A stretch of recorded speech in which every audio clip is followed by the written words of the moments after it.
everybody. Cleo, please. She just decided to start literally right now. Right now. Let me let her out. I'll be right back. But we're about to start this live. Give me 2 seconds.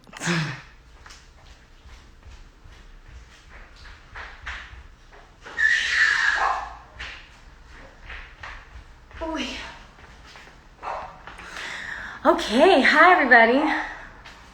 Hello, hello, hello, hello. All right, we're gonna be doing this beautiful live today with the Sanctuary Challenge with my friend Ryan.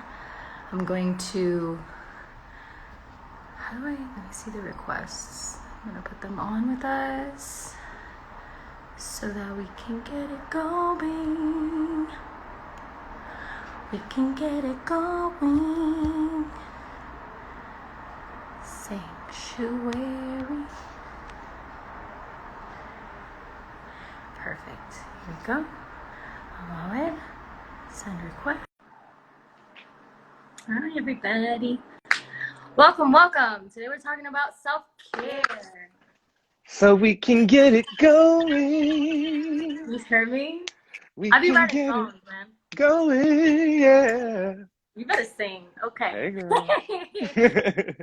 Hello, Ryan. Introduce yourself to the people. What's up, people? I'm Ryan. I'm a friend of Lauren's. I'm a friend of Lauren's friend, Brenda. What do you want me to say? I'm so glad to be here. Lauren, thank you for having me on. Yo, your followers, I don't even like that word, your friends via the internet are wildly amazing. Yes, they You really posted about this earlier, and right afterward, I went and did a live stream with my friend Emily, who's a meditation teacher. And in the comment section, it was just, "Where's Lauren? Where's Lauren? When's Lauren coming?" And I was like, y'all, we'll be back in 3 hours with Lauren, but I love you, and I'm glad you're here. We're going to talk about meditation now. Yes, we are. I love that they were there because everybody needs that. Everybody needs to be talking about it. Totally. How you doing? I'm good. I've been meditating.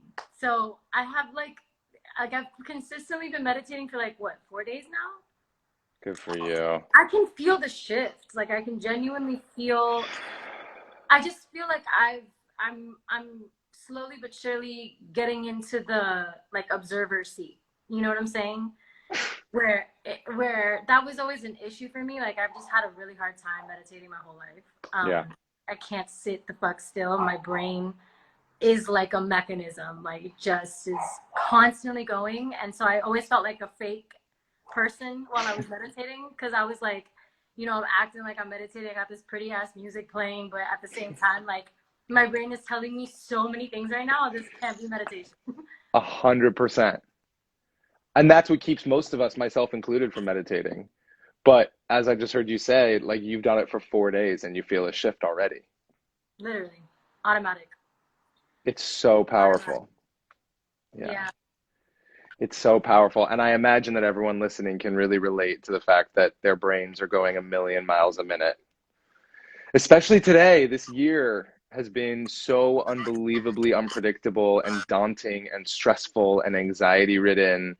And that's why we're really launching the Sanctuary Challenge, is to try to give people an opportunity to take a breath, learn how to slow down, and start learning how to nurture themselves, because we're all always waiting for someone else to nurture us, for something else to take care of us.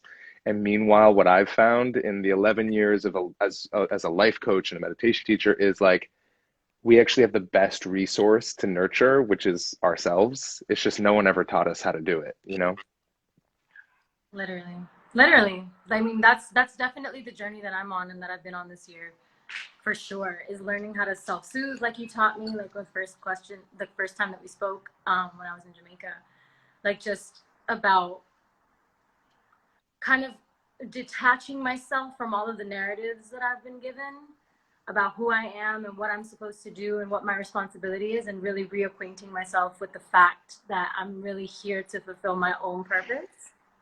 And that's literally the only thing that I have to do is live my truth. That's it.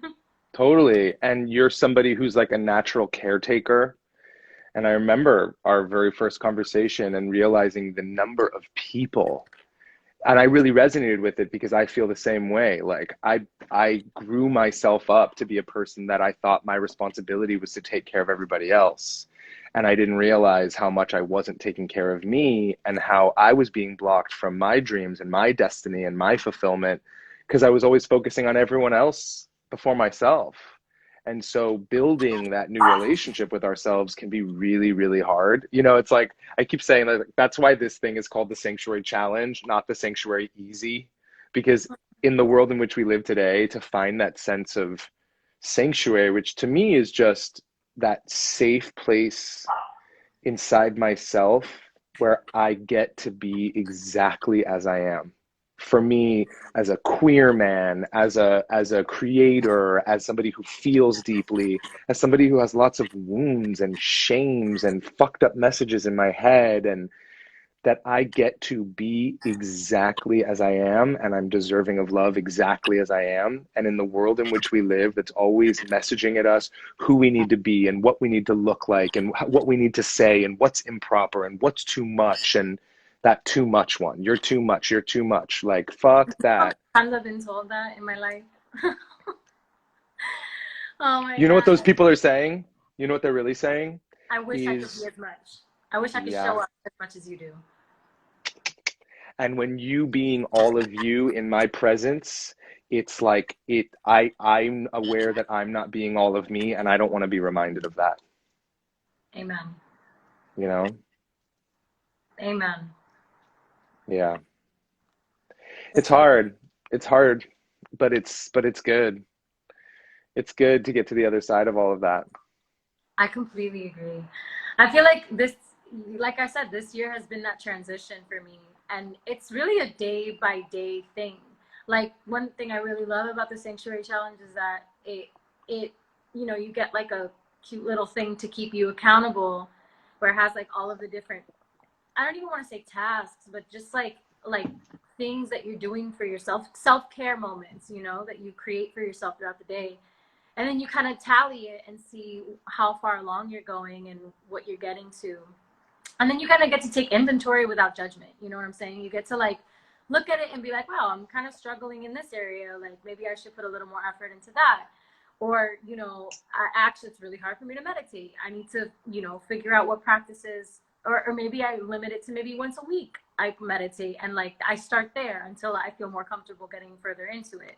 But the point of it is definitely holding yourself accountable to your own healing, Yeah. because at the end of the day, like I feel like in this world, there are so many people, so many healers, so many, social media gurus that tell you that they got the answer. And really, the answer is inside of yourself. The answer comes Yes. from the stillness and the quiet that you allow your mind to take up, and that's when the answers come to you about whatever it is that you need to know. You know what I'm saying? And that's not to say that there's like a voice in your head being like, this is the answer. You know what I'm saying?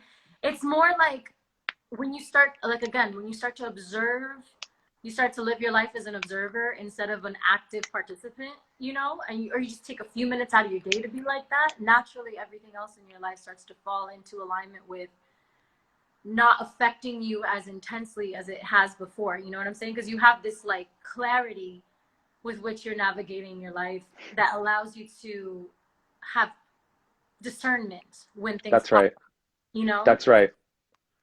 What you just said is so key for people to hear. Two things. One is that in a world where everybody is a mental health expert because they have an Instagram page or a program or whatever, something you can buy, what I always suggest to people is the best healer is always going to point you back to yourself. The best healer is not the person who says, I have some kind of magical power, and if you come to me, I'm going to heal you. The best healer, the best therapist, the best coach, the best mentor is someone who's guiding you back to yourself. Because the truth is, Lauren, is like, we are amazing beings. If you look at the fact that we were conceived and then gestation and then pregnancy, and we built these bodies, natural intelligence built these bodies that are genius, that can inhale air that is being exhaled by the trees, even and if the we forget. trees, the body's still gonna do it. Exactly. We don't even have to tell the body what to do. And the earth grows our food that our mouth knows how to chew and swallow into a digestive system that knows how to, via bacteria, that knows how to break down that food and feed us so that we have energy. I mean, we have all the ample evidence of the most incredible natural intelligence closer to us than our fingertips. But then the mind says, because of the way we were raised and the society in which we were raised, says, yeah, but you're separate from all of that. So you got to figure out your life, your career, your healing, your stuff. You got to figure out every solution to every problem that you have all by yourself. And it's Mhm. bullshit. Like if I cut my arm right here, over a couple of days, it'll bleed, it'll scab, the scab will fall off, and it'll heal. I don't Mhm. have to tell it how to do that. And the same thing is true for our psychological life and our emotional life, our spiritual life. And the thing is that we are so often running away from that healing because we're doing so much and we're moving so fast and we're scrolling so much and we're Yeah. so out there that the healing is right here. We don't have to do anything other than sit down. I think for me also, a lot of the reason why I'd run away from it for so long is because I'm a perfectionist. And I have this obsession with being good at something immediately and being, an expert at something immediately. Yeah, And so I really have, um, in that regard, harmed myself sometimes because I don't allow myself to just be present in the process. You know what I'm saying? It's like I go into straight judgment mode and I'm like, okay, well, I'm a piece of shit because I did this, because I'm very logical. So I can, assess what I've done in my life and I can assess how I've handled things and I can assess. I'm a great assessor. You know what I'm saying? But then it's like I totally. have all these facts and then I feel overwhelmed by the fact that there are parts of me that I have to heal, right? And then so healing became like a task for me. It became like, okay, I have to heal. So what do I do to heal? What constitutes healing, right? And then it became like a to-do list where I became very acquainted with my shadow, but then I identified with my shadow. I really identified with that person. And I was like, oh my God, I have all of these things that are shadow qualities about myself, right? And so that became my narrative. Like, I'm this, I'm that, I do this way, I do this that way. And if you think about even the language that I'm using, I'm this, I'm that, that's the same language we use for affirmations. Yeah. If we're trying to rewire our brain, right? So and words to me, I mean, in general, in the universe, sound and words are spells. You know what I'm saying? Yes. So when you're Abracadabra. exactly, so when you're speaking things over yourself, that's your truth. If you're saying, I am this, that is what you become. That is what the Yeah, universe has heard you and is like, okay, that's what she is. Like, that's what that's she right. identifies as, right? So then you're going to manifest in your reality more circumstances that bring up that shadow self, more circumstances that bring up that having to embody that person that you say that you are, right? So when you shift that, and that's what I feel like self-care and meditation and things like this have done for me, is when you shift that mentality. Affirmations have done this for me as well. um and prayer really has done this for me a lot, is like Mhm. when you speak into existence what it is that you truly want, your real desires are, who you want to become, who you're trying to unveil underneath all the layers of shadow, because you're already there.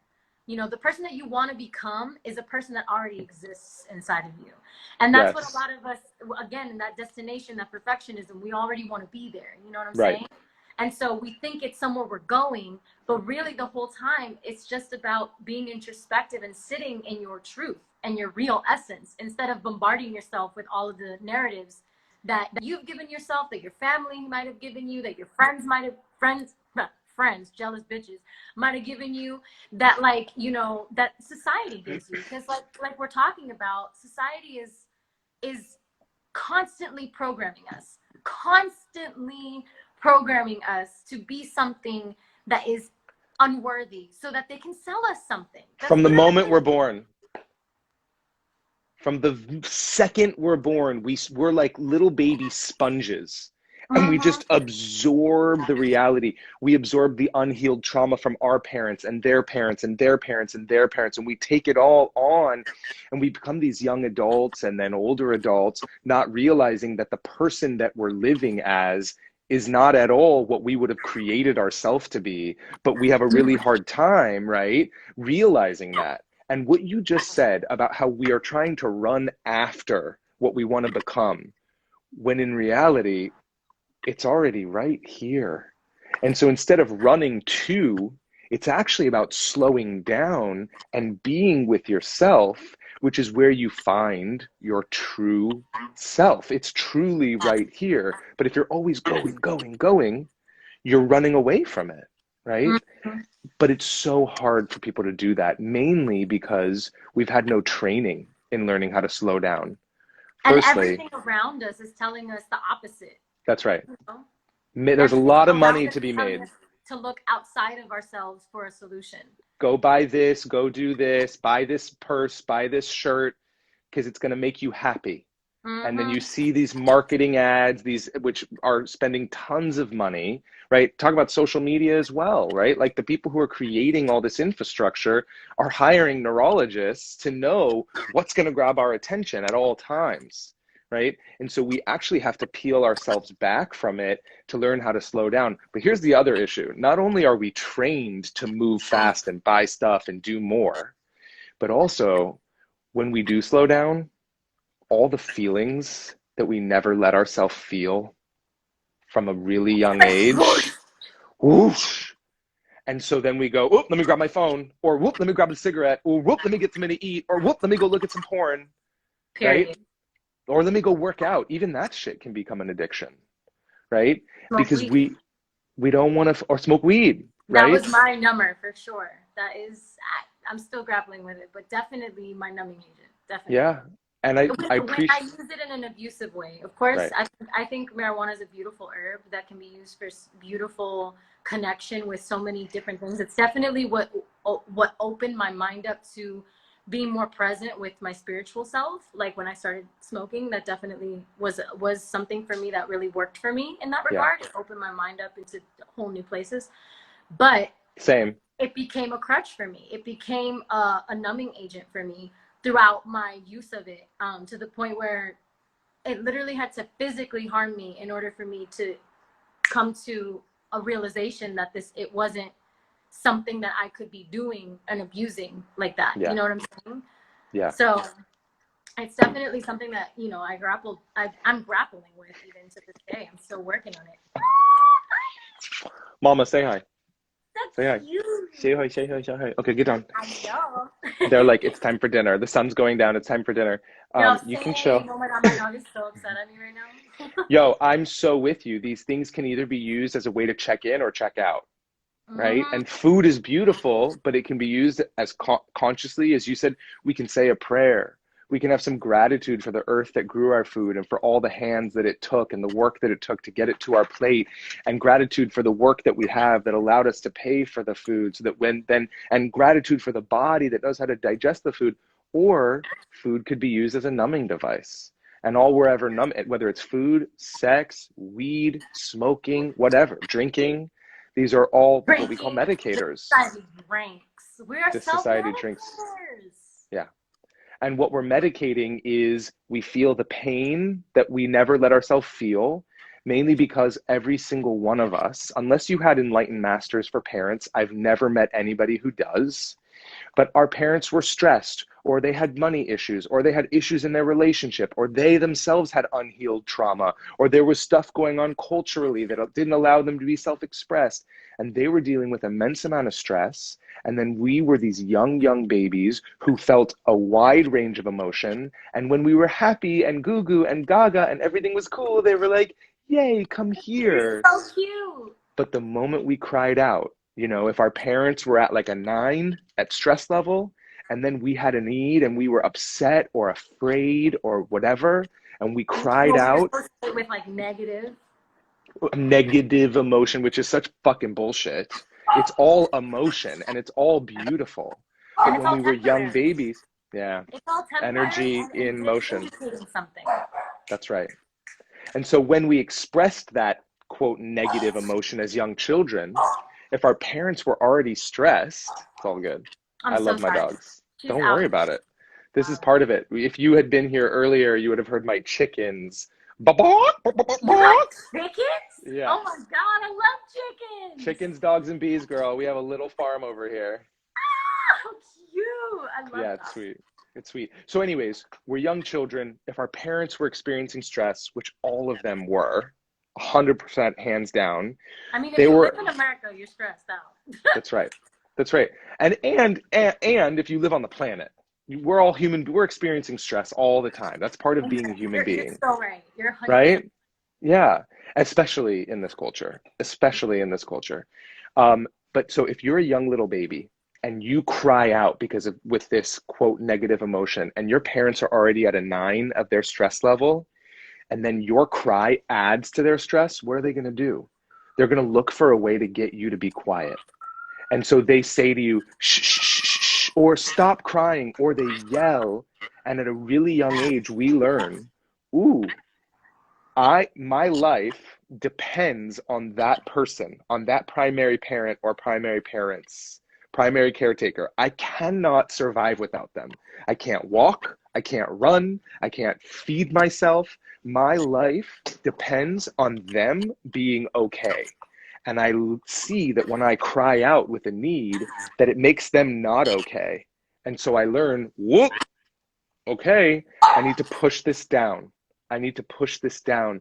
And we become adults who have a lifetime of pain, fear, doubt, resentment, jealousy, all natural human experiences that are just lodged in our system. And then the minute we slow down, the minute we sit for a meditation or we go get into a bathtub or we lay down to go to sleep at night, all of that stuff just comes rushing up and overwhelms our system. And then if we don't have the tools to deal with it, if we don't have the tools to sit, we're going to medicate. Period. We're going to distract. Yeah, 100%. So you want to talk to them about this sanctuary challenge that you put together? Yeah, girl.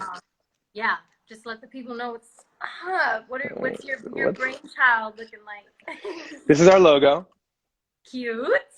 The sanctuary challenge is if I only love I it. had if only I had the hair to All the hair. toss. You can toss it for me. If only so the sanctuary challenge is free, firstly. I believe self-care is always free. That what we've talked about, there's always people marketing for us to buy stuff to take care of ourselves, which can create this belief that I have to buy stuff in order to take care for myself. And the truth is, self-care is free. I just need me and a little bit of space and the tools. So that's what I'm trying to provide people is tools to learn the practices and then communities for accountability. And we'll get into that after that. So the Sanctuary Challenge is a 60-day commitment to 5 daily self-care practices. Now, I know that people are hearing 60 days and 5 commitments, and it's like, What? how the hell? Yeah. I can't And even get out of bed sometimes. that's right. Welcome to being a fucking human being, right? And so what I'm suggesting is this is like the prescription. Everyone listening to this is an adult who can take from that and go, you know, 5 daily commitments is too much for me. I'm going to start with 1 or 2. I'm going to try it on for a week, and then maybe next week I will add a second. Or 60 days is way too much for me. I'm going to start with 1 day, and then I'll see about a second day, right? I just want to give you the tools. And one would think that our goal with the Sanctuary Challenge would be to get, you mentioned that accountability tracker that people can download on the website. One would think that the goal would be to check off every single practice for 60 days. That is not my goal for people.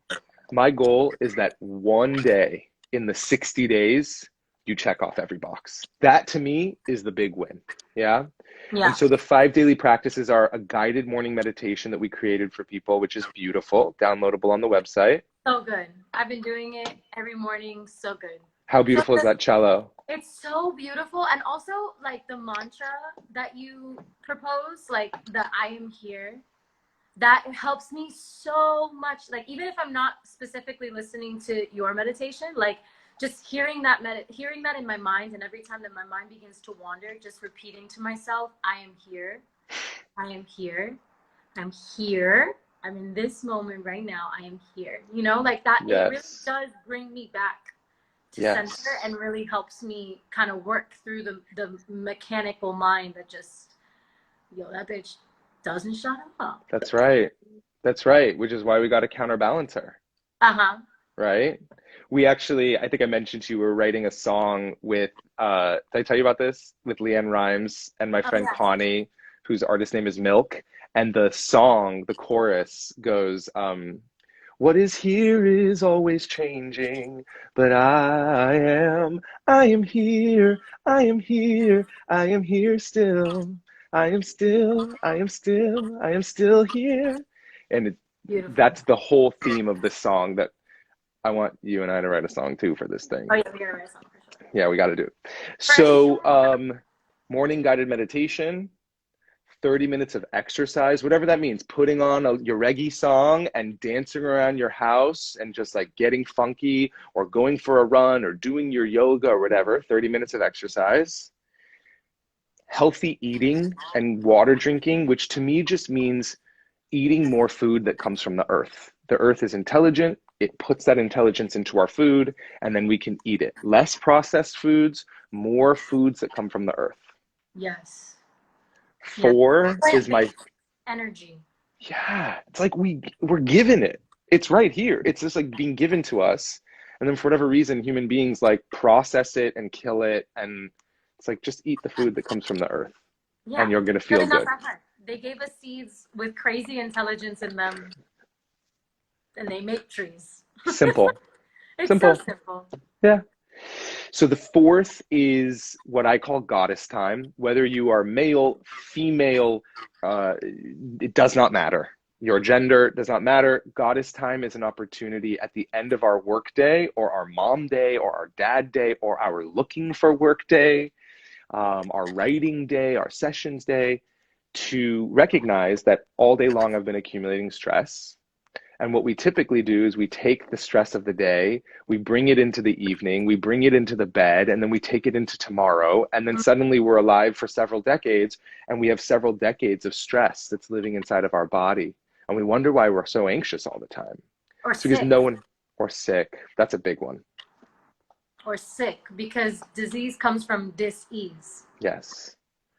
You know, A Course in Miracles says that sickness is caused by a stress that we put on the body that the body was never meant to handle.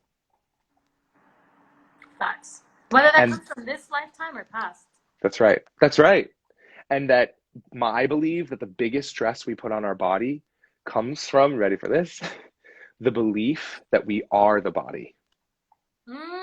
That's the biggest stress we put on the body, is forgetting that we are actually the intelligence that inhabits this body and gets to use this beautiful body as a tool, as a vehicle for learning, but that we are not the body. We are so much more powerful than just our physical musculature. The body is a vehicle.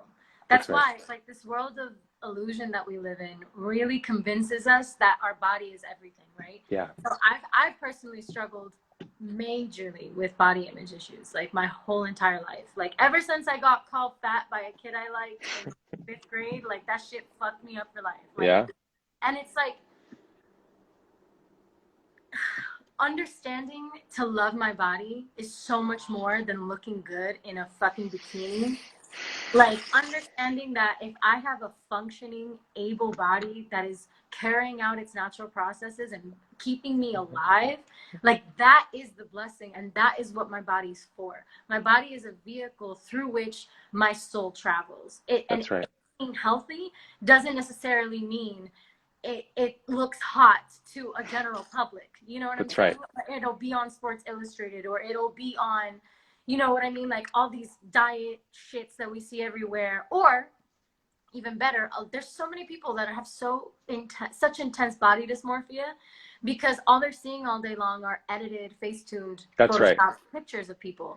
That's The right. people whose body you look at and admire, a lot of them, not all of them, but a lot of them don't even look like that in real life. And if they do look like that, they look like that for 1 week during the photo shoot. Or from a certain angle. You know And what they I'm didn't saying? eat all week. You know, and so it's like there's so many unhealthy fads and unhealthy approaches to what it means to have a body, what it means to love our body. Because I had a really tough time with this. To this day, Yeah. I have a tough time with this. I'm not even gonna lie. Is like I wake myself up every morning, and if I'm looking in the mirror subconsciously, I will pick myself apart. Like I will pick myself apart, and it's not even conscious. It's legitimately not even conscious. I have to interrupt those thoughts and be like, "Yo, you're Yo. standing. Yeah. You are standing. You are Yeah. able to walk. Miracle. You are breathing. Yes. You can see. You can Yeah. hear. You can taste whatever it is that you're about to taste. You can smell. You can move. You can flow. You can You dance. can sing. Even if you're not the best dancer in the world, you can That's do it right. if you want, you know? That's right. And that is the blessing. Having Yes. a functioning body. And that's not to say that's not to be ableist in any way, because there are plenty of beautiful bodies that do not function exactly like all of our able-bodied. Amen. And Amen. guess what? Your body's still carrying your soul, and your body is still working with you, or you're working with it to be alive and present in this world. And that is the beauty, is the fact that you have a seat for your soul in this realm that is Yes. carrying you through life. That is what body positivity needs to be about, man. Because it's That's not right. about the shape that you are. It's not about, whatever it is. You know what I'm saying? Like, it really isn't. It's about having a vehicle for you that you're able to, navigate this world in. That's literally all it is about. That's right. It's about realizing that your body is a miraculous blessing. It is the most miraculous thing that could exist. Trillions of cells all working together in perfect concert to allow you to do everything you just said and to allow you to witness and take in this unbelievable natural world, and also to be able to take in the miracle of another person.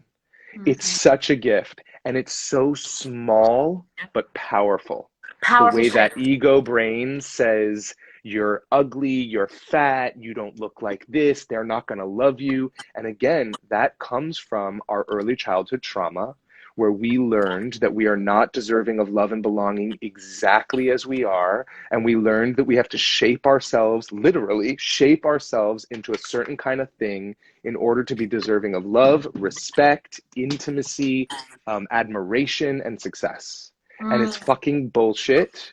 You are Period. deserving of love because you exist. You are special because you exist. You are a gift because you are breathing. You are alive. And this grace of God has bestowed us with the gift of being alive.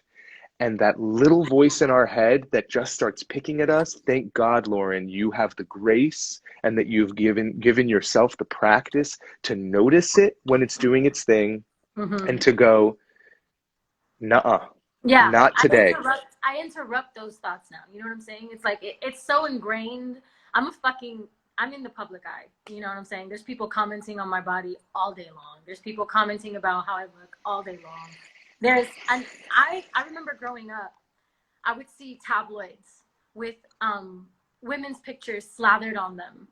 And it would be like, this body's good, this body's not. And all of these pictures would be taken of these women, first of all, without their consent. And second Mm-hmm. of all, from an incredibly unflattering angle, of course. You know what I'm saying? Like these photos are not done by professional photographers. They're done by stalkers, Yep. voyeurs, which Yep. are called paparazzi.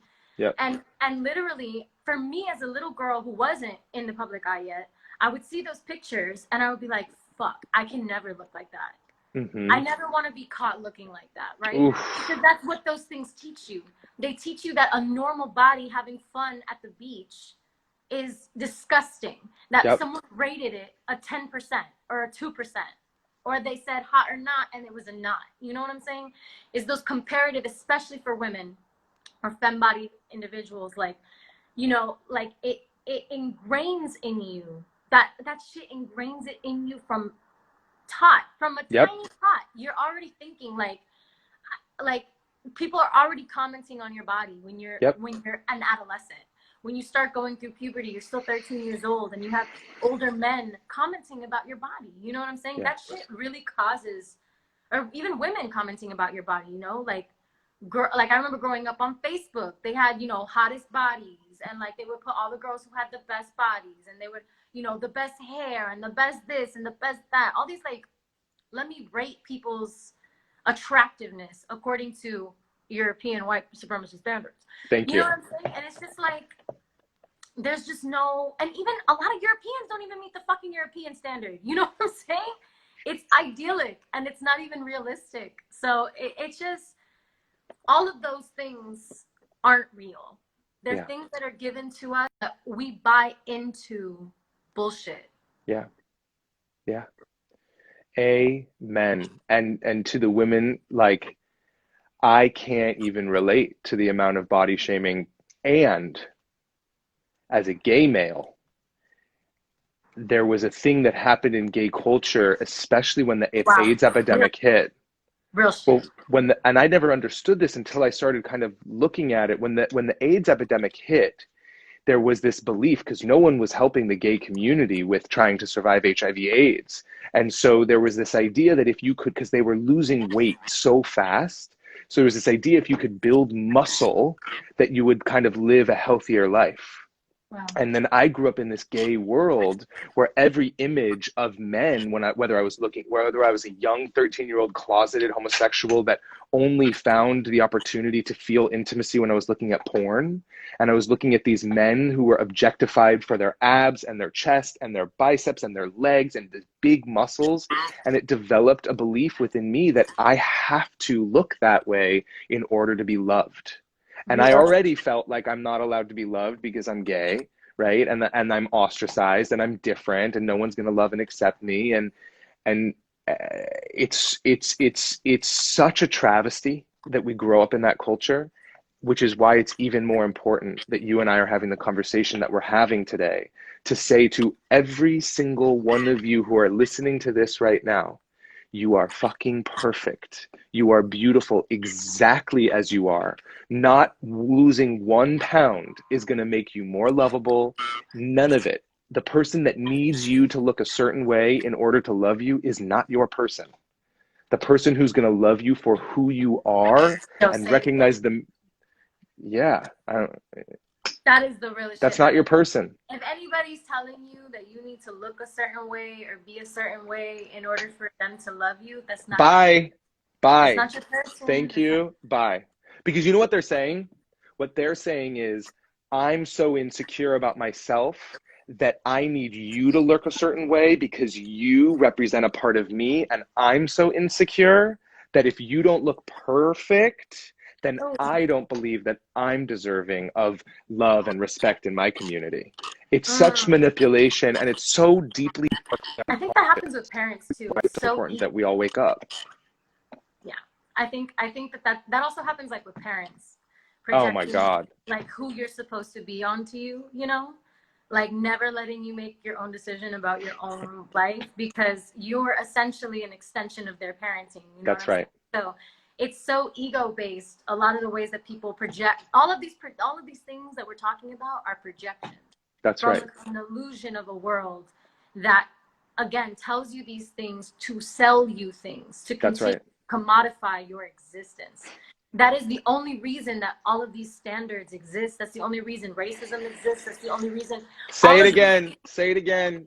Yeah, the reason that all of these different things exist, like again, like homophobia, racism, all of these things, it's so that we can sell you things. It's an economic system. That's right. That's right. Racism is an economic caste system. For anybody who doesn't understand this concept yet, Isabel Wilkinson wrote a beautiful book called Caste, Caste, where she looked at the caste system in India, the caste system that created Nazi Germany and the Holocaust, and the caste system that created slavery and racism against Black people here in the United States of America. And I highly recommend this book. It's called Caste, Caste. We've been taught to believe that racism is about some kind of feelings that we have against other people. But racism was born as a caste system in order to build the economy here in the United States, in order to build the roads, the farms, the buildings. If we could get free labor, that's right. Get free labor out of it. And the only way they could do that was by saying those people are not human. And that is still in the psychology of our country. And until reparations are made, that's right.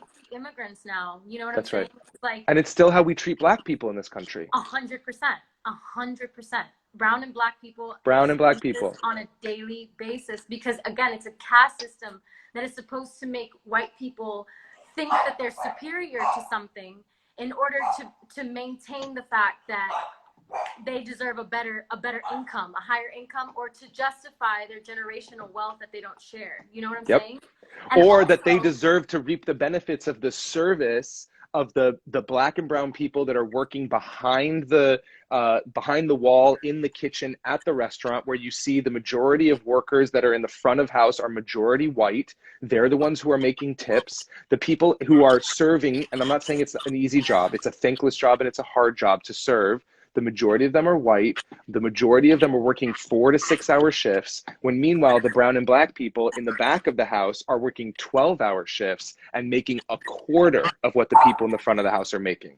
it also keeps like poor white folks in the working class in this delusional state where they blame Black and brown people or immigrants for their lack of economic opportunity.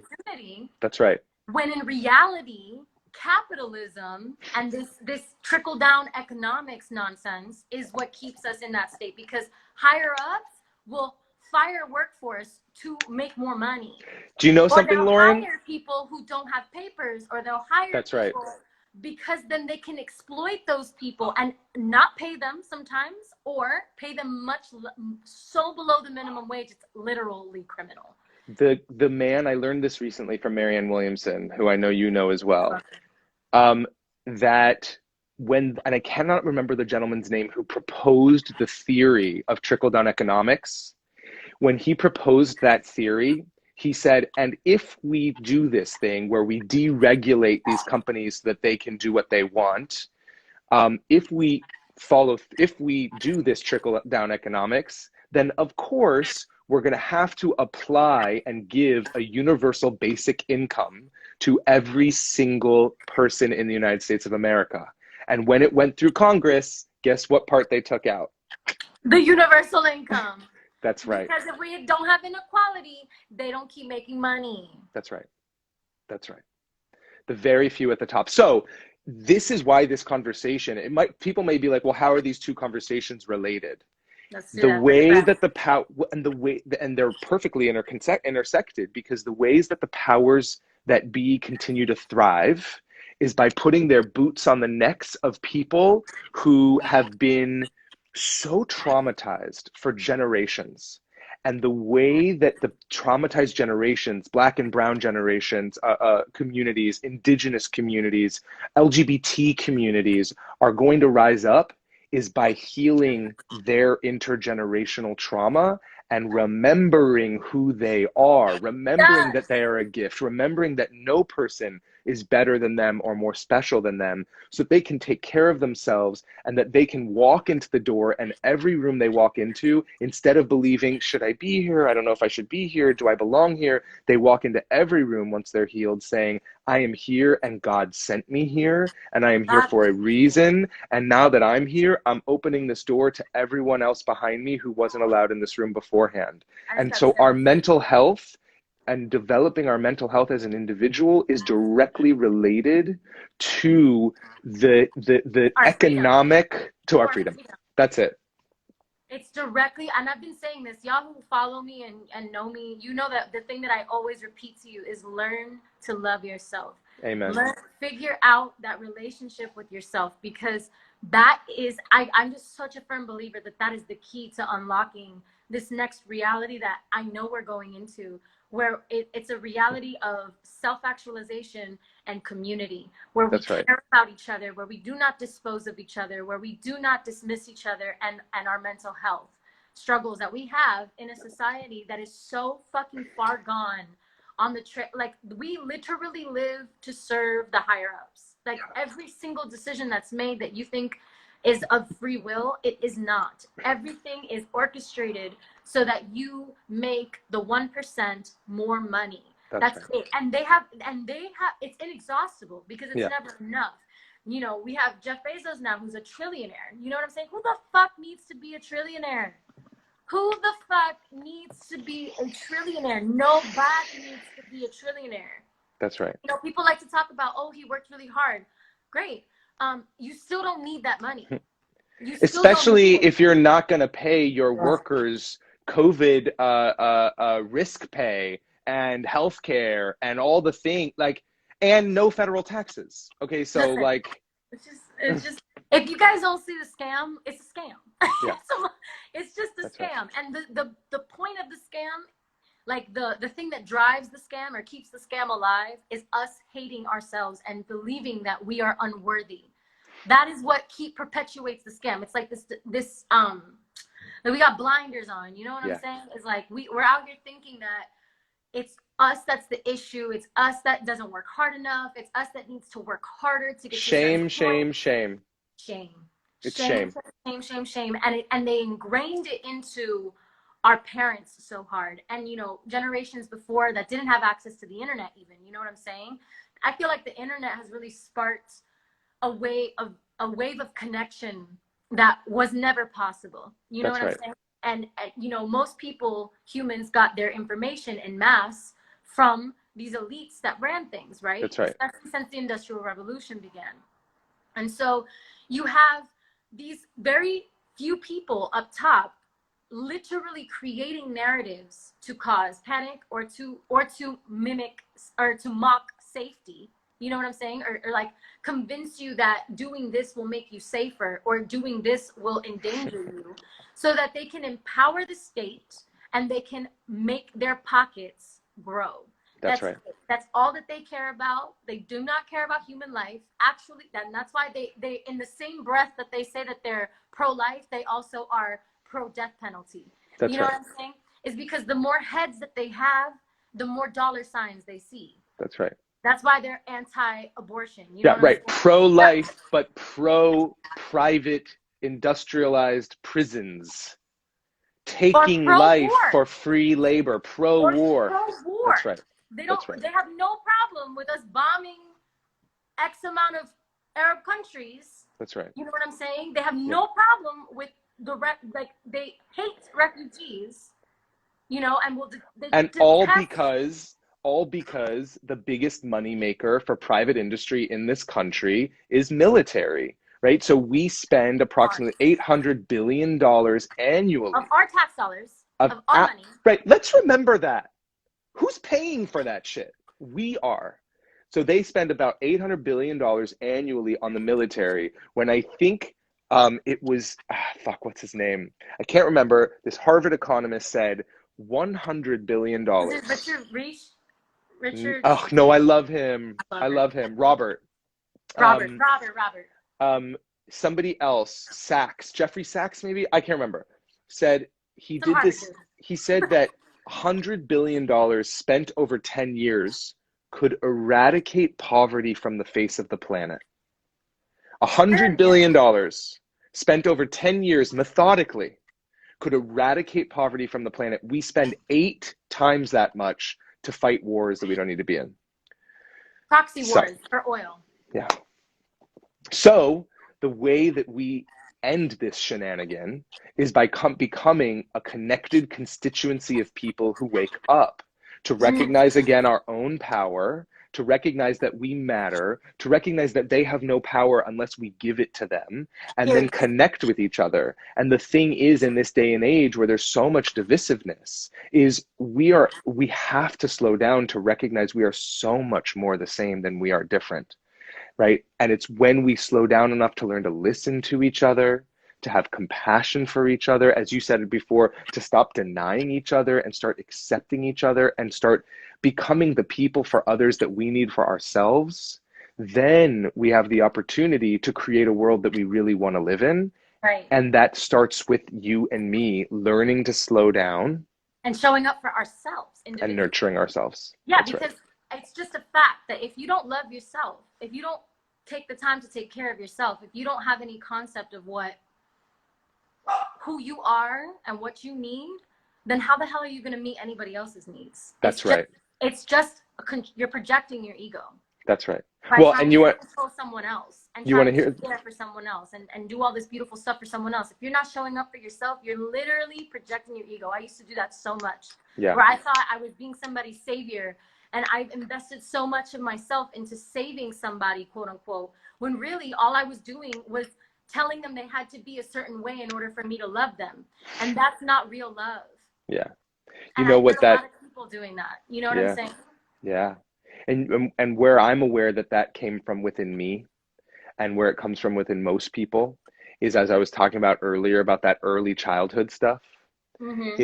is that a lot of us had parents who weren't able to meet our emotional needs and nurture us.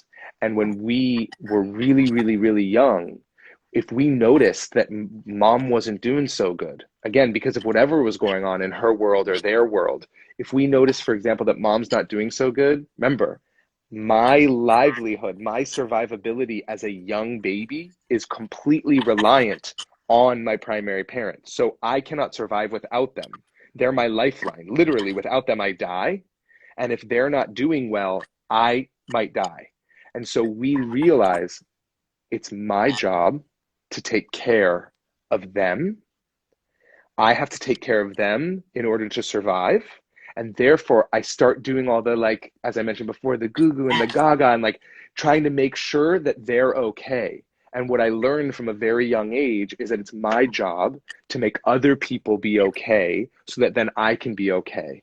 And then Mm. I prioritize everybody above myself. I hide away my own needs. I literally abandon my own needs in order to meet the needs of another. So I say yes to all these people about shit I don't really want to do, or Period. relationships that I know aren't really serving me, because then I feel safe. And so we have to rebuild this relationship with ourselves. We have to become the parent to ourselves that our parent wasn't able to be for us, not because they were bad or wrong, but because they were wounded. Right? So we have compassion for our parents. Exactly. That's another thing. Today I was listening to I follow this dope person named Quantum Casey, and she's always just giving like downloads. And one of the things she was talking about today that I just really resonated with was that she was communicating with, you know, a higher dimensional being, or this is might go over some of your heads, but whatever. She was communicating with a higher dimensional being, and they were giving her downloads, and they were telling her about they're a completely neutral species, right? So they're just completely neutral when when an emotion is sparked in them, they experience it and then it leaves them. You know what I'm saying? And so in their reality, the way that we view good and bad doesn't exist. Right. You know, everything is just temporary and an indicator of something that's going on, right? So there is no good or bad. Everything that exists comes from the same source of love. So people that you think are evil and people that you think are terrible and people like, and granted, there's a lot of people that I think are like, whoa, what the fuck is wrong with you? You know what I mean? And those people, it's not because they are inherently made of other stuff than you are. It's that they've gotten so far distanced from their true nature and been like hijacked essentially by all of the programs that are running in this planet, that they forgot who they really are. They Yeah. forgot where they really come from, which is where we all come from, which is from source, God, Love. whatever you call it, you know, love. It is love. It is constant, just deliciousness and light. That is what we're supposed to be. That's what this realm can represent. Yes. But when you distance yourself from your truth, y te alejas tanto, and you just go so far away from who you really are, eventually you're training your mind and your body to stay in that state and to That's stay in right. that where you lose any connection with your real self. That's And right. these people that we see like Trump, these people that we see like Mitch McConnell, who I look at and I'm like, you're fucking heartless, bro. Like you're literally heartless. Who the Yeah. like? How are How you do you alive live? on this planet? You know what I'm Yeah. saying? And it's that they were so denied the ability to express love that they're And to just so feel love. far away from that feeling. They don't That's right. understand it. They are That's right. so far away from, they don't love themselves. They That's don't right. know who they are. That's right. Everything that they are is inflated nothingness. You know what I'm saying? Grandiosity, narcissistic energy, all of those things. Like they're all symptoms of not knowing yourself. That's it. And that's where we got to get to, is like, stop judging ourselves for being good or bad. That was a huge thing for me. I hated the idea that someone thought I was bad. Right. You know what I'm saying? So I compromised my health, my energy, my mental health, my sanity, so many things, just to look good for people, so that other people could see me and be like, oh, she's a good girl. Right. Oh, she's a good person. Oh, she's not a whore.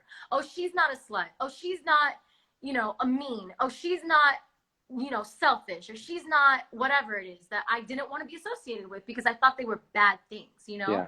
But then I realized people are always gonna talk shit, because people are always projecting their own insecurities onto light, onto people who embody their light, because they wish they could. They wish they could embody themselves as wholly and fully as you do. And I've always embodied my light since I was a little kid. You know what I'm saying?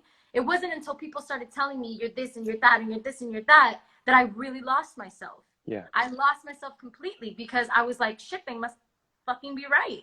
That's I have right. so many people telling me that I'm this horrible thing or person, then they must be the ones that are right. And that's the furthest thing from the truth. So when you get back to yourself and you stop regarding whatever it is that you do in life as good or bad, that's when you can find your truth, because you're not preoccupied with how you're perceived.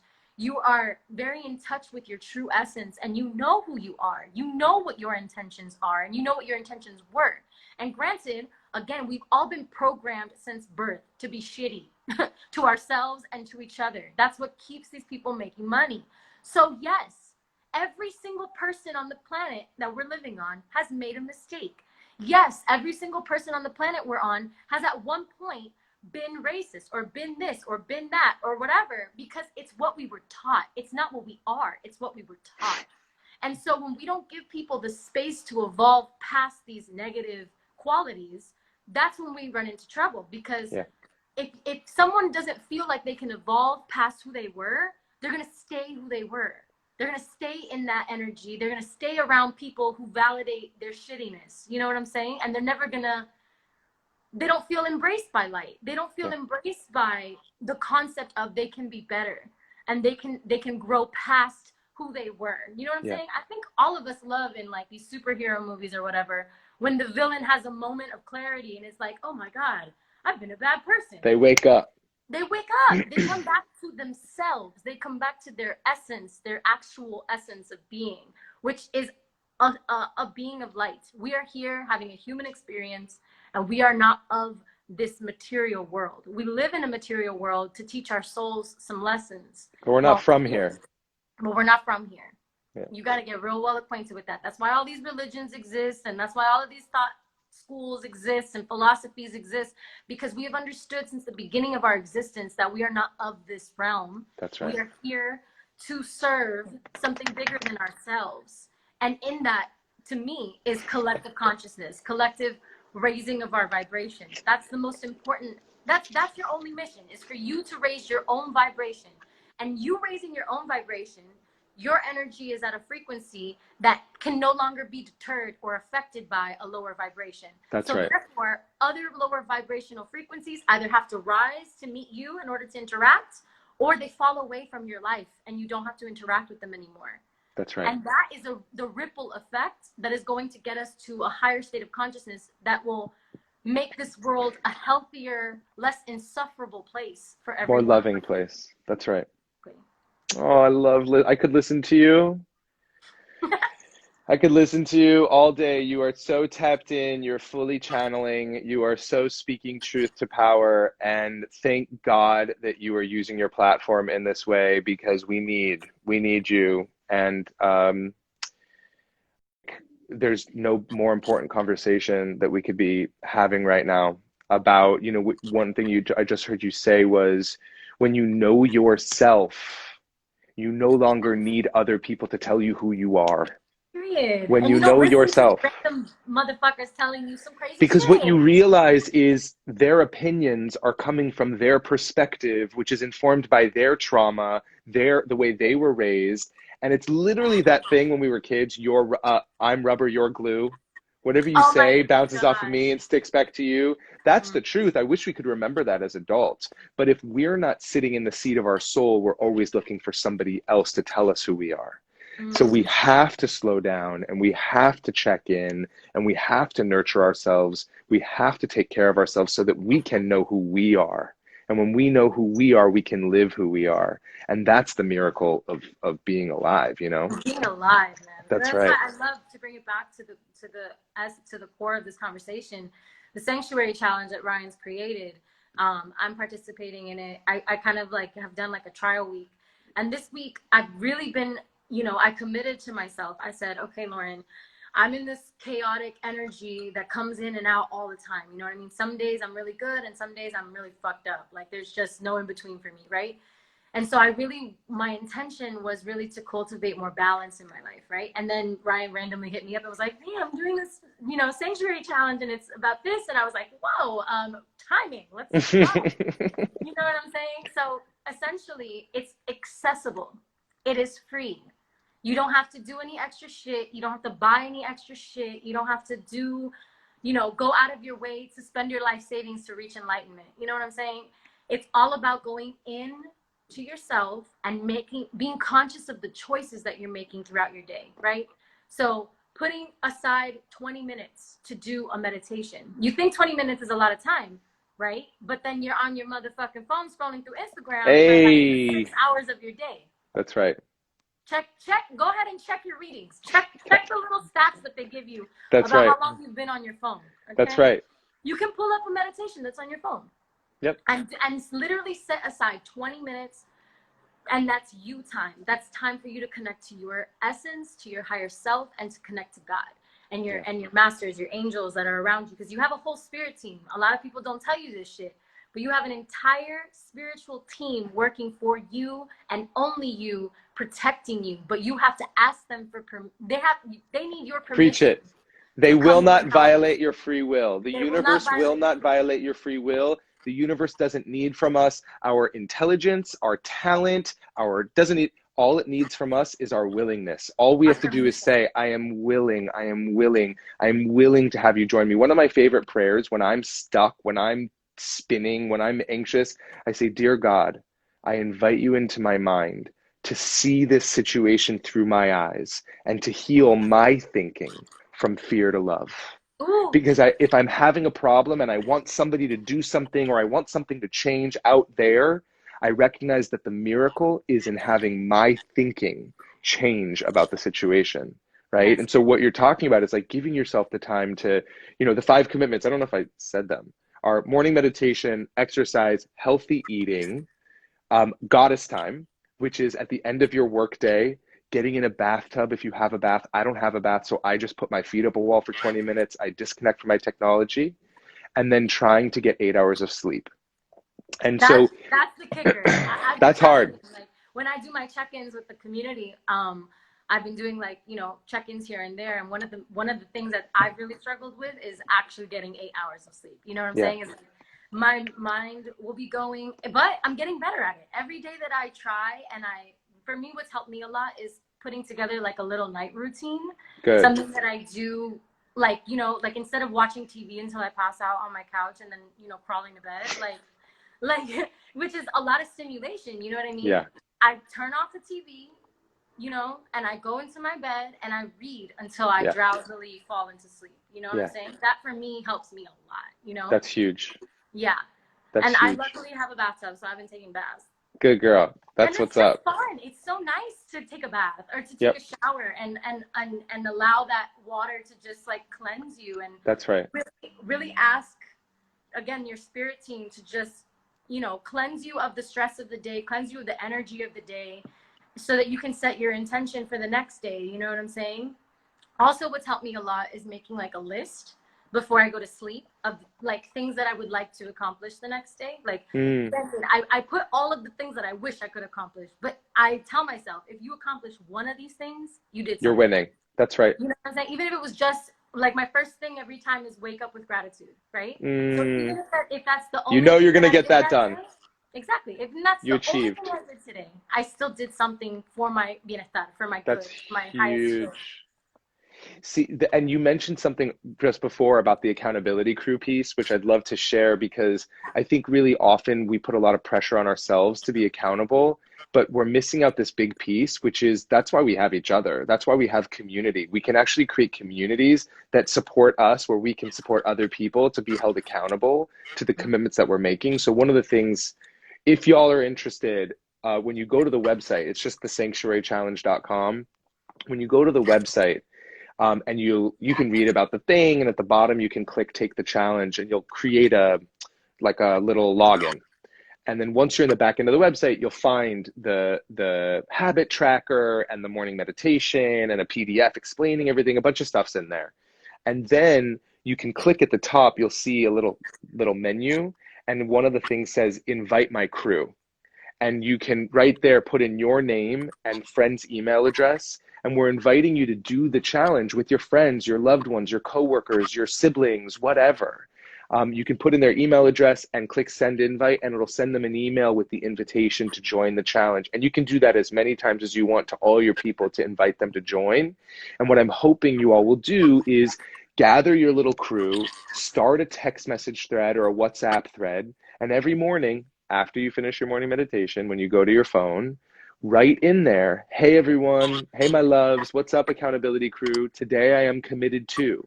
And you say, I'm committed to my morning meditation, my goddess time, exercise, healthy eating, and getting 8 hours of sleep. And you say it out loud, because one of the things, especially as we head into the new year, when everyone's all about resolutions, we forget that when we make commitments to something, we have to recommit to it every day when we wake up.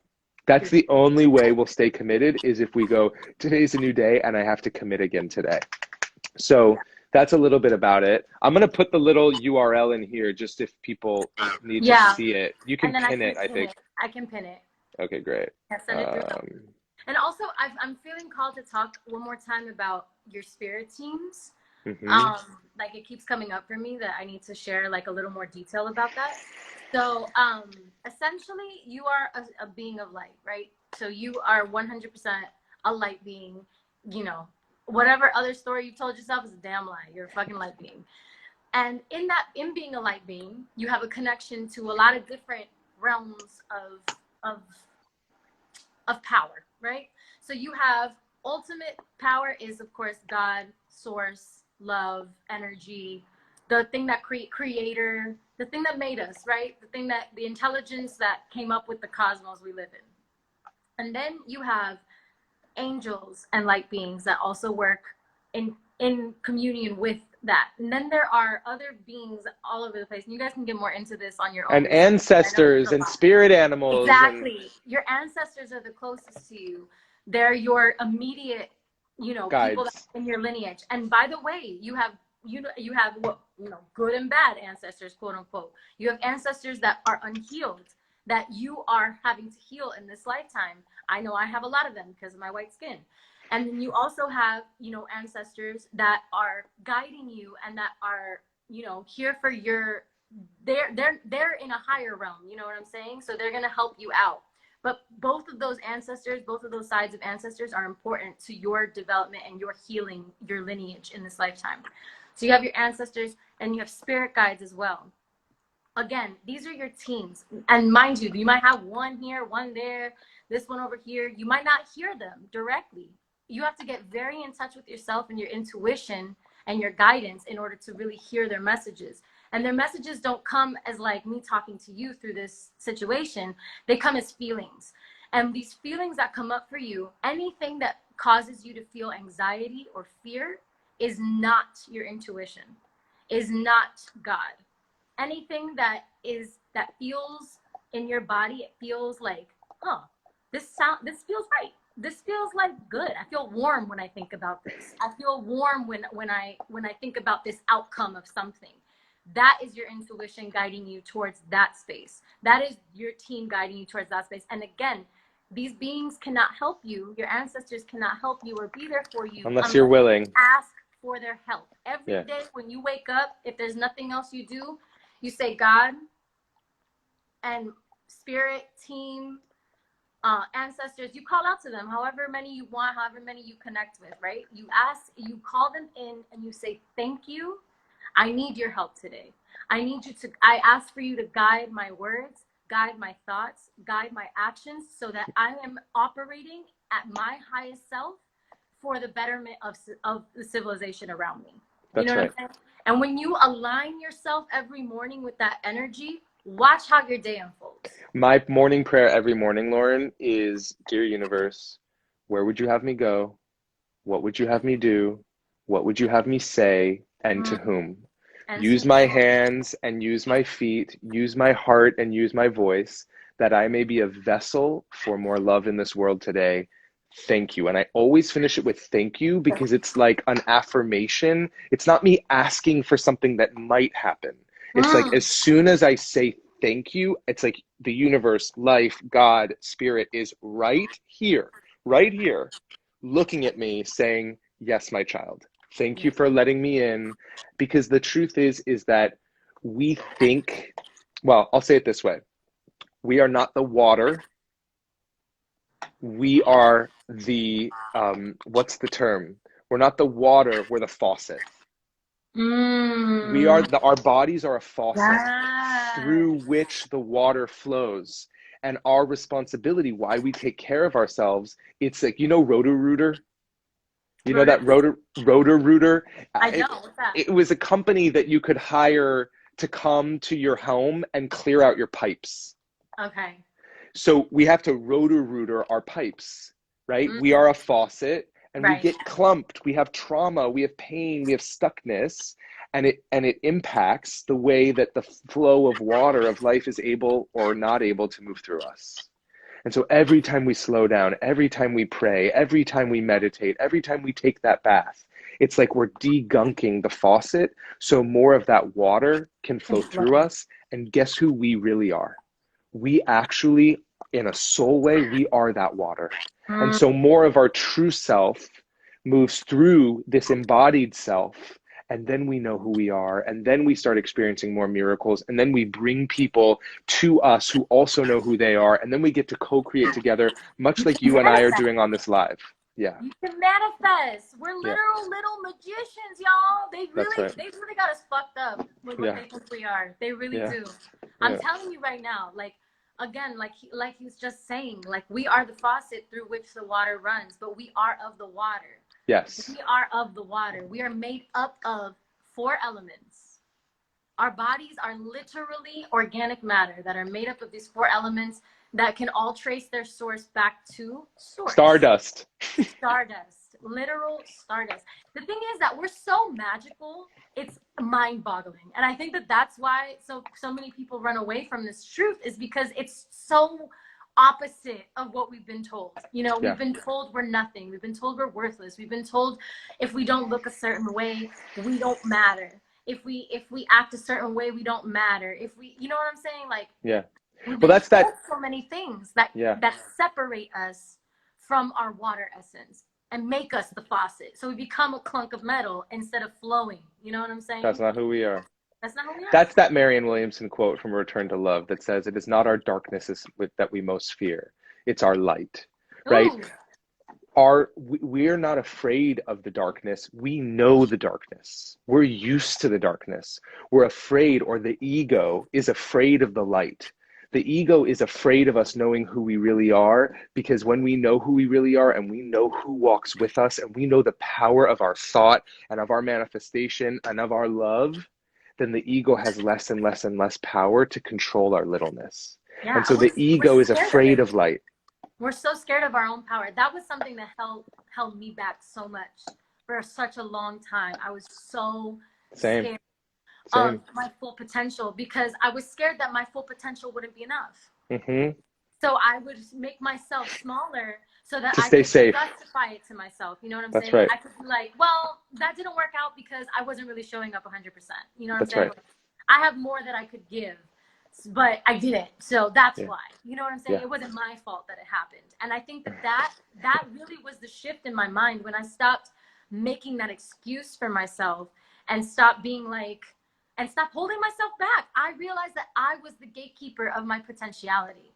That's I was right. the only person who had control over whether I could or could not show up the way that I dreamed of being able to show up for myself and for others and That's for right. my art. You know what I'm saying? Like, and that switching that mentality and getting comfortable with that 100% isn't even 100%. It's an infinite. It's infinity. You are Yeah. never going to be 100% healed, 100% you, 100% whatever. It is you are constantly evolving, constantly changing, constantly growing towards something that is beyond this life. You know what I'm saying? We're all so scared of death because we think it's the end of our existence, but our existence begins at the end of this journey. It begins at the end of Amen. the journey, and it's decided by how we Die before navigate you our journey. die. Exactly. Die I before you definitely have die. had many deaths in this lifetime That's already. right. Henry wanted to say hi now too. Say hi, babies. Hi, baby. Say hi, babies. I love you. I This is love you too, man. amazing. This Beautiful. is amazing. Um, I am so excited you're doing the challenge. I'm so excited I'm doing the challenge. I am here to support you, my love. You text me, you call me anytime. I appreciate you giving us this time to have this chat with your incredible people. And if people decide to do the challenge, maybe you and I have another chat like 2 weeks in where we just Yeah. check in with people, see if they have questions, what do they need. I'm here to help. Like this is Yeah.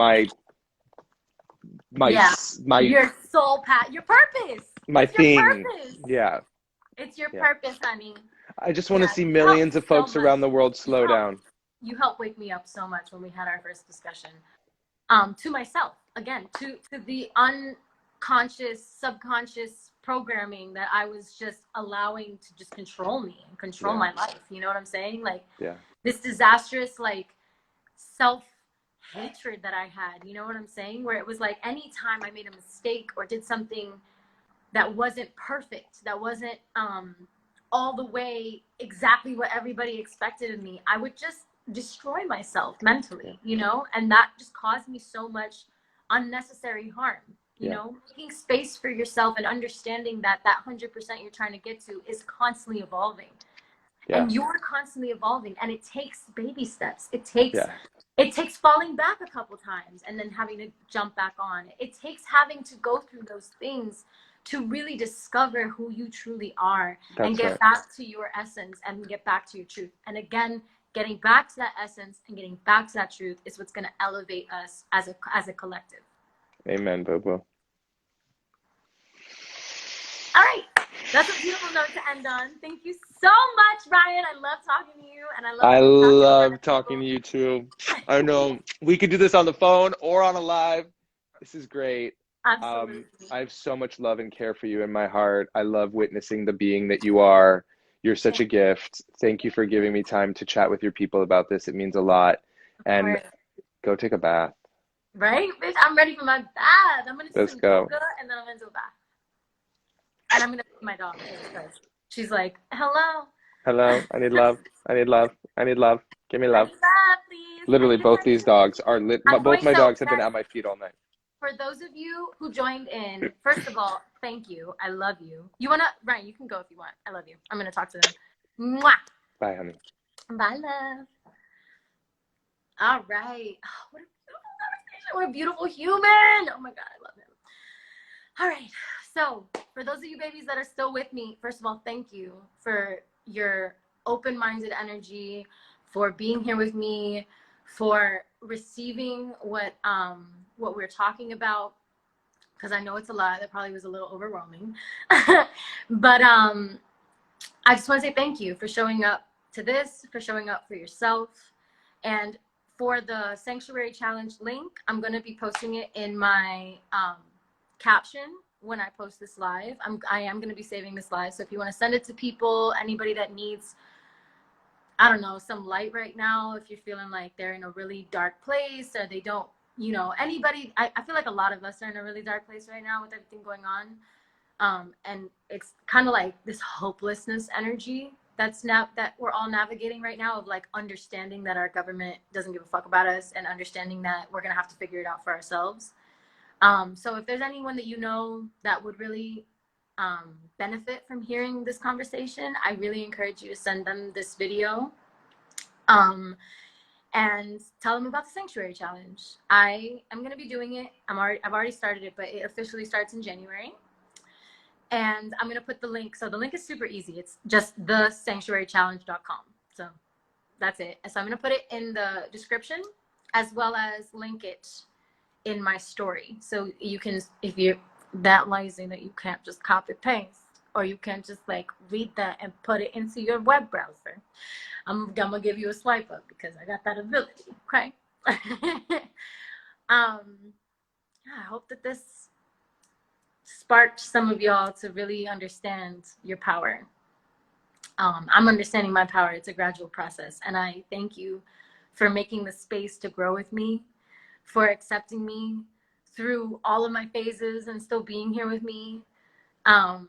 And as I evolve, for staying with me as I evolve. I have so much coming for you guys that I can't wait to give you artistically. But it's all been a part of my process. You know what I'm saying? Part of this undoing, part of this finding my true essence again and getting back to her. Like earlier today, I did an inner child meditation.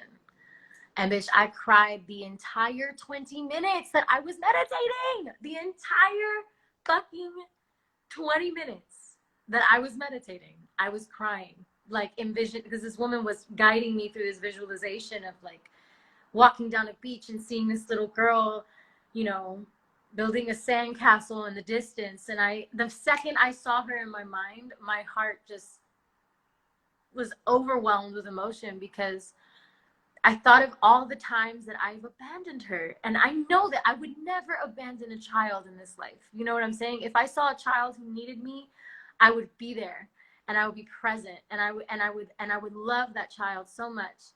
And so if I can do that for someone else, how can I not do that for my little self? How can I not do that for little Lo? How can I look little Lo in the eyes and be like, you know what? I don't give a fuck about my health. Sorry. Like, you're gonna have to deal with that consequence. You know what I'm saying? So, you're worth it. You are so worthy. You are so deserving of love, even if you're the only one that's giving it to yourself. I promise you that once you start feeding that shit to yourself, all of the people who are on that frequency are going to come to you. It's quantum physics. Quantum physics. If y'all don't believe in God and y'all don't believe in anything but energy and science, it's fine. It's the same shit. Science is white people proving it to you, proving what indigenous people have always known, proving what religion has always said, and what these things have always, all these different things that they indoctrinate us with are all of the same core essence. And that is that you are love. You are light. You already embody these things. You already have these things present in yourself. You don't need to go outside for them. No one is going to give you that until you give it to yourself.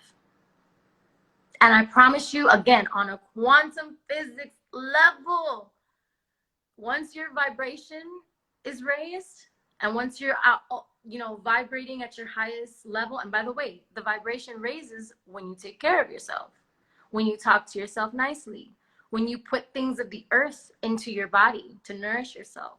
That's something that I had to learn too, because a bitch was raised on processed food, okay? A bitch was raised on McDonald's and fucking, you know, burgers and shit, you know? And this is not the path for everyone, but personally for me, when I cut death out of my life, when I stopped eating death, that's when I started eating things that are alive, things that are nourishing. And that's not to say I don't eat some, you know, shit here and there. You know, I am not perfect, but I'm okay with that now. You know what I'm saying? I'm okay with the fact that I'm going to stumble. And I love myself through the stumbles. I don't judge myself through the stumbles like the rest of the world likes to judge everybody. You know what I'm saying? I'm plant-based. Someone just asked me if I'm vegan. I'm plant-based. I can't say I'm full vegan because it would be a lie. It would be a lie. I love honey. I do. I love honey. I think honey is so healing and it does so much. Of course, ethically sourced honey. I'm not trying to, and local honey, but you know, there's little things that I definitely, you know, will cheat about. I'm Cuban. Noche buena, I'm probably gonna have some shit I shouldn't be eating. One thing that I strictly am not eating right now though is red meat and pork. because I broke that the other day. I ate something that was red meat, and I literally threw up for like 10 times in the middle of the night. I woke up and just started throwing up, and my body was like, I'm done. I reject this. I don't want this in my body. I don't want this in here. And I've just been listening to her more. I've been listening to her more because I was forced to. I had like a health situation come up for me, which I'm not going to go into details about because that's my personal business. But I had some shit come up for me that really rocked my fucking world and really made me realize I have to take care of myself. I have to take care of myself. No one else is going to take care of me. I have to take care of me. I have to make decisions that are fruitful for my future self, that take my future self into account, so that I can navigate in my full potential and be here for y'all, you know? So anyways, let's get to healing, babies. Let's keep healing. Let's keep healing our energy. I love you. I love you so much. Like, I genuinely, like, if there's no one else in your life that tells you this, I love you. And I want you to love you. I want you to tell yourself that every fucking day until you believe it. And it's a process, let me tell you. Because some days I wake up and I'm like, I'm a fucking piece of shit. I'm a fucking piece of shit. Why the fuck am I even trying? You know what I'm saying? But those are narratives. Those are programs. And you can interrupt them. And you can reprogram your mind. It's possible. And I used to think it was literally impossible. I was like, bitch, meditation? Okay. I have tried for years to meditate. Years. People have been telling me about meditation for years. And I just now have done 4 or 5 consecutive days of meditating in 2020, in December of 2020. You feel me? So it's possible. Anything is possible. It's possible. No, that's, they say impossible, don't they? But you know what the fuck I mean. I mean, it's possible. Okay, I love you, and I'm gonna go now because I'm OD on this. I'm gonna put the link again in my story, and I'm gonna put it in the bottom, written out in the caption. So for all my overachievers, you can plug that into the interwebs and you'll find it. I love you. Mwah! Have a beautiful night. And the light. And